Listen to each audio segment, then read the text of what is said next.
Hello everyone, my name is Shalini Dhiman and welcome back to boost your education. इस video में हम cover करेंगे error of principle and compensating error. Previous video में हमने cover करा था कि error of commission and error of omission. उनका थोड़ा सा ओवरव्यू मैं दे देती हूँ जिससे कि आपको प्रीवियस क्लास जो है वो रिवाइज हो जाएगी। एरर ऑफ ओमिशन जो था जिसमें हम भूल रहे थे, मतलब अकाउंटेंट जो है वो स्किप कर देता है कुछ ट्रांजेक्शन को, वहाँ पे कंप्लीट ओमिशन हो सकता है या हो सकता है हमारा पार्शियल ओमिशन।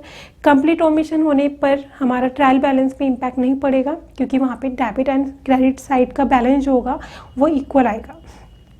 अब होता है पार्शियल ओमिशन। पार्शियल ओमिशन में हमारा डेबिट या क्रेडिट साइड जो है ट्रायल बैलेंस में बैलेंस इक्वल नहीं आएगा, जिससे कि हमारा ट्रायल बैलेंस में इम्पैक्ट पड़ेगा किसका, पार्शियल ओमिशन का।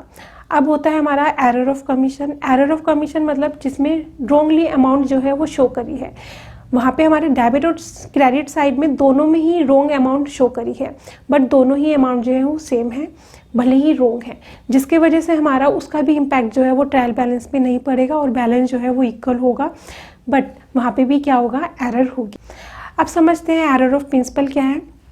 जब भी अकाउंटिंग मेंटेन करते हैं या अकाउंट्स हम प्रिपेयर करते हैं तो वहाँ पे हम फॉलो करते हैं अकाउंटिंग प्रिंसिपल्स को।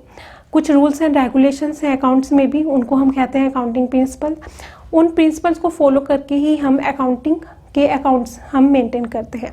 अगर उन अकाउंट्स प्रिंसिपल्स का हम अकाउंटिंग प्रिंसिपल का अगर हम वायोलेशन करते हैं या उनको हम फॉलो नहीं करते, हम मतलब अकाउंटेंट गलती से फॉलो नहीं किया जा रहा या गलती से वो रूल्स को भूल गए, उन प्रिंसिपल्स को भूल गए, तो वहाँ पे क्या होगा, हमारा एरर ऑफ प्रिंसिपल होगा।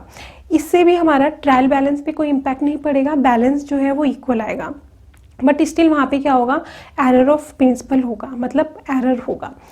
यहाँ पे कैसे हो सकता है वो एग्जाम्पल के थ्रू हम समझेंगे। जैसे कि कुछ भी कैपिटल एक्सपेंडिचर है, कैपिटल एक्सपेंडिचर को अकाउंटेंट ने जो है रेवेन्यू एक्सपेंडिचर मान लिया, तो वहाँ पे क्या होगा, एक्सपेंडिचर होने की वजह से वो डेबिट तो हो जाएगा, बट स्टिल वहाँ पे क्या हुआ है, एरर ऑफ प्रिंसिपल हुआ है। कैपिटल एक्सपेंडिचर को हमें कैपिटल एक्सपेंडिचर ही मानना था, ना कि रेवेन्यू एक्सपेंडिचर मानना था, जिसकी वजह से जो है हमारा डेबिट और क्रेडिट पे तो कोई इम्पैक्ट नहीं पड़ा, बट हमारा जो है वहाँ पे एरर है। तो समझते हैं कुछ हमारे एग्जाम्पल्स के थ्रू कि कौन कौन से इसमें एरर हो सकते हैं।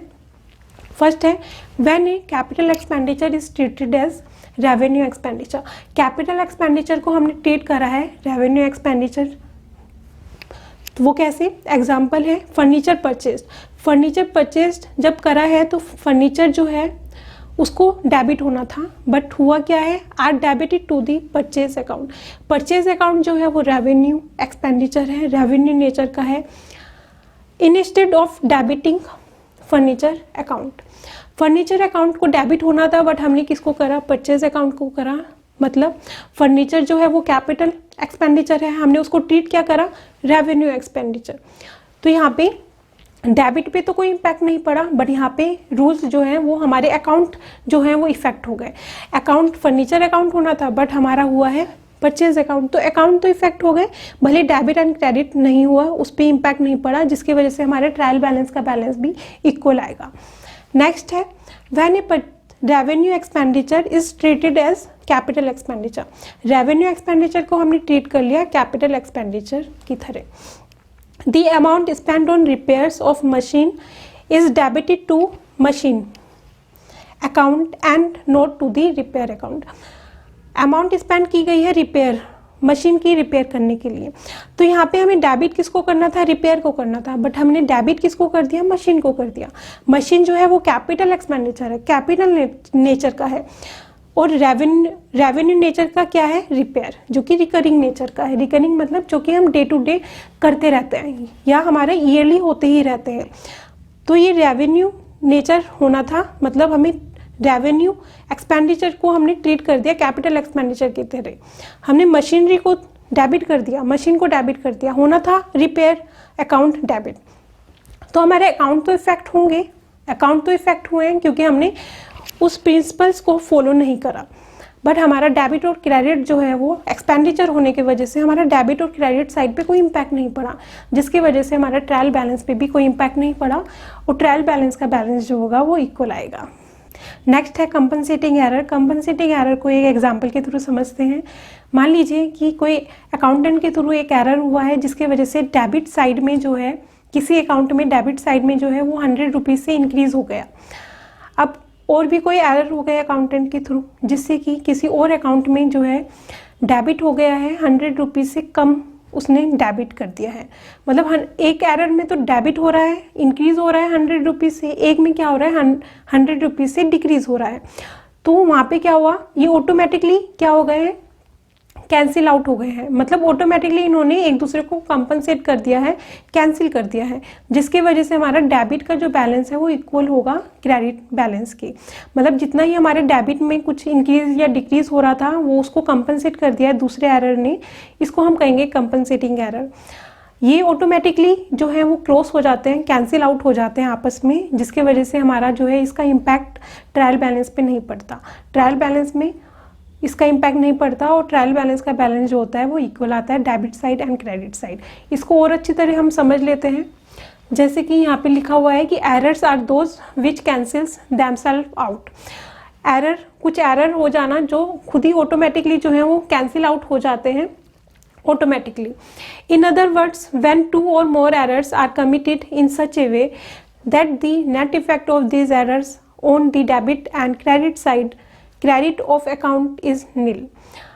यहाँ पे कुछ 2 या 2 से ज़्यादा एरर इस तरीके से हो जाते हैं कि हमारा जो भी डेबिट साइड में और क्रेडिट साइड में जो भी इंक्रीज या डिक्रीज हुआ है वो ऑटोमेटिकली क्या हो जाता है, नील हो जाता है। अगर हमारा डेबिट में कुछ या क्रेडिट में कुछ हमारा इंक्रीज या डिक्रीज हुआ है वो ऑटोमेटिकली एक दूसरे को ही कैंसिल आउट कर देते हैं, जिसका इम्पैक्ट जो है हमारा उस पर नहीं पड़ता। भले वहाँ पे एरर है बट वहाँ पे हमारी साइड जो है वो उन पर इम्पैक्ट नहीं पड़ रहा, वो ऑटोमेटिकली जो है वो कैंसिल हो रहे हैं। एक एग्जाम्पल से समझते हैं। वाइल डेबिटिंग सुरेश अकाउंट, कोई एक ट्रांजेक्शन होगा जिसमें सुरेश अकाउंट को डेबिट करना होगा। It is debited with ₹200 instead of 20 rupees.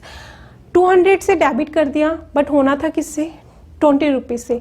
तो हमने डेबिट साइड में क्या हो गया, 180 से ज़्यादा हमने डेबिट कर दिया। मतलब अकाउंटेंट ने 180 से डेबिट हो गया ज़्यादा। कौन सा account, Suresh account. While debiting Ram account, कोई और ट्रांजेक्शन होगा जिसमें राम अकाउंट को डेबिट करना होगा। It is debited with 20 rupees instead of 200 rupees. वहाँ पे हमने डेबिट कर दिया 20 रुपीज़ से बट होना किससे था, 200 से। तो यहाँ पे 180 से क्या कर दिया, कम कर दिया। डेबिट को क्या कर दिया हमने, कम कर दिया। तो सुरेश अकाउंट की वजह से सुरेश में अकाउंट में हमने डेबिट में इंक्रीज कर दिया 180 से, बट हमने जो नेक्स्ट एरर कर दी अकाउंटेंट ने वो कर दी 180 से डिक्रीज कर दिया। तो ये ऑटोमेटिकली कैंसिल हो गए। जितना इंक्रीज हुआ था उतना ही अब क्या हो गया, डिक्रीज हो गया। तो ये इक्वल पे आ गए। तो ये आपस में क्या हो गया, यहाँ पे कैंसिल हो गया, जिसकी वजह से जो भी डेबिट में इंक्रीज या डिक्रीज होने की वजह से डिफरेंस आ रहा था वो अब क्रेडिट के इक्वल आ गया, जिसकी वजह से हमारा जो है ट्रायल बैलेंस में इम्पैक्ट नहीं पड़ा। तो अब यहाँ पे आगे है 10 Suresh account whose account was debited in excess of 180 rupees से डेबिट हो गया ज़्यादा, was compensated by another error in Ram's account whose account was debited by 180 less. तो एक एरर ने दूसरे एरर को कंपनसेट कर दिया, उसको हम कहेंगे कंपनसेटिंग एरर। होप आपको ये समझ में आया हो। अगर आपको मेरी वीडियोस हेल्प करती है अकाउंटिंग समझने में तो आप वीडियो को लाइक, शेयर एंड चैनल को सब्सक्राइब करना मत भूलिएगा।